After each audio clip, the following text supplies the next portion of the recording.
Hey guys, so at a cafe balancing the phone. Yesterday I was chatting to this woman and she was saying, I don't feel comfortable speaking up in public anymore. Like if someone bumps into me, I don't feel comfortable saying something because they're going to pull a knife out of me. And I went, hey? I said, where are you living?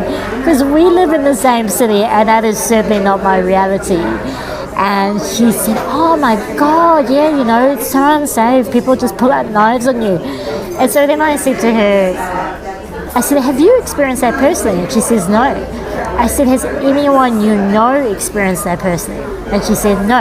I said, does anyone you know and they know, like my aunt's cousin's dog, has anyone experienced that? And she said, no. And I said, then how do you know that to be true? I said, you choosing to live in fear about something that hasn't happened to you or anyone you know, about something you heard somewhere in some news article somewhere.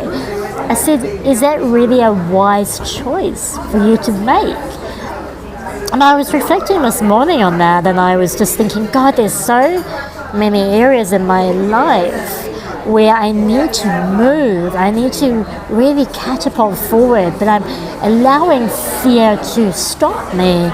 And the fear is irrational. It is a movie, it is a belief and a thought I've chosen to take on without even experiencing that, and it just is crippling and debilitating and it's constrictive.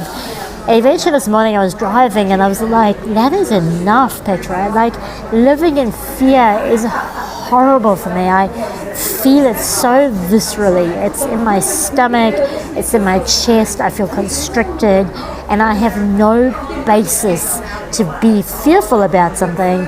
And by the law of attraction and by quantum physics, you get what you focus on. So if I'm always focusing on fear and the negative movie, that's what's going to keep coming up. And so I ask you to look at where you're playing a movie in your mind that is stopping you from living a life that makes you feel alive, that is not based on anything other than a bad thought. And then choose to change that and then do the work to do so. So then, you have to examine that thought, then find the opposite thought, then find images for that thought, and you have to retrain your mind. It is not worth living in fear. Honestly, do it for yourself and for the world. Choose love over fear and make that your default. Ciao.